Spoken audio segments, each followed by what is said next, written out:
Hello நண்பா நண்பீஸ், welcome to funs entertainment media. இன்னைக்கான வீடியோக்குள்ள போறதுக்கு முன்னாடி இன்னைக்கு பர்த்டே செலிப்ரேட் இருக்க எல்லாத்துக்கும் என்னோட பர்த்டே விஷஸ் சொல்லிக்கிறேன். சரி, கதைக்குள்ள போயிடலாங்களா? ஒரு முனிவர் ஒருத்தர் ஒரு செமினார் ஹாலில் போய் ஒரு ஸ்பீச் கொடுக்கலான்னு இருக்காரு. அந்த ஹால்குள்ள நிறைய பேர் அந்த செமினார் பார்க்கறதுக்கு வந்திருக்காங்க. ஸோ அந்த முனிவர் என்ன பண்றாருன்னா, கையில ஒரு $100 நோட் ஒன்று ஃப்ரெஷ்ஷா வச்சிருக்காரு. அதை எடுத்து எல்லாத்துக்கிட்டையும் காமிச்சு இது யாருக்கெல்லாம் வேணும் அப்படின்னு கேட்கிறாரு. அப்போ எல்லாருமே எனக்கு வேணும் எனக்கு வேணும் கை தூக்குறாங்க. அதுக்கப்புறம் அந்த முனிவர் அந்த நோட்டை நல்லா கையில கசக்கி எவ்வளவு கசக்க முடியுமோ அவ்வளோ கசக்கி திரும்ப இந்த நோட் யாருக்கெல்லாம் வேணும்னு கேட்கிறாரு. அப்போவும் எல்லாருமே எனக்கு வேணும் எனக்கு வேணும் கை தூக்குறாங்க. திரும்ப என்ன அந்த முனிவர் பண்றாருன்னா, காலு கீழே அந்த நோட்டை போட்டு நல்லா காலை வச்சு மிதிச்சு கசக்குறாரு. அப்புறம் கையில எடுத்து திரும்பவும் கசக்கி திரும்ப இந்த நோட் யாருக்கு வேணும்னு கேட்கிறாரு. அப்போவும் எல்லாரும் எனக்கு வேணும் எனக்கு வேணும் கை தூக்குறாங்க. அப்போ அந்த முனிவர் சிரிச்சுக்கிட்டே, இன்னைக்கு நம்ம லைஃப்ல ஒரு பெரிய பாடம் கத்துருக்கோம் அப்படின்னு சொல்றாரு.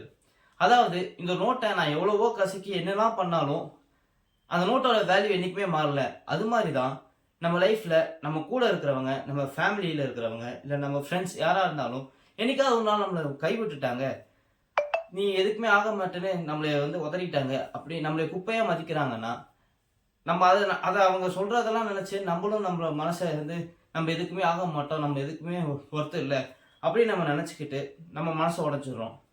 அப்படி உடையாம என்னைக்கா இருந்தாலும் யார் என்ன நம்ம பண்ணாலும் நமக்குன்னு ஒரு வேல்யூ இருக்குன்றத இந்த இந்த கதையில தெரிஞ்சுக்கிறோம் அப்படின்னு அவர் சொல்றாரு. So moral of the story என்னன்னா, நம்ம அழகா இருக்கோ இல்லை அசிங்கமா இருக்கோ, இல்லை ஒரு குப்பத்துல இருந்து வரோம், இல்லை ஒரு பெரிய பங்களால இருந்து வரோம், இல்லை நம்ம உடம்பு ஃபுல்லா கிரீஸா இருக்கு அப்படின்னு எப்படி எந்த ஒரு இடத்துல இருந்து வந்தாலும் நமக்குன்னு ஒரு வேல்யூ இருக்கு. நம்ம எங்க இருந்து வரோம் அப்படின்றது முக்கியம் இல்லை, நம்ம என்ன செய்யறோம் என்ன பண்ணிட்டு இருக்கோம் அப்படின்றது தான் முக்கியம்னு சொல்லிட்டு இந்த வீடியோவை முடிச்சுக்கிறேன். இந்த வீடியோவில் வேற ஏதாவது உங்களுக்கு கருத்து இருந்துச்சுன்னா அது கமெண்ட் செக்ஷனில் கமெண்ட் பண்ணுங்க.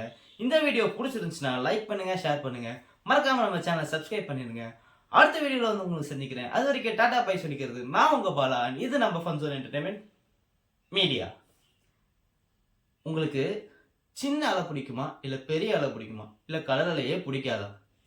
எனக்கு கடல்னாலே பிடிக்கும்பா. உங்களுக்கு பிடிக்குமா பிடிக்காதான்றத அடுத்த வீடியோவில் பார்ப்போம். பாய்.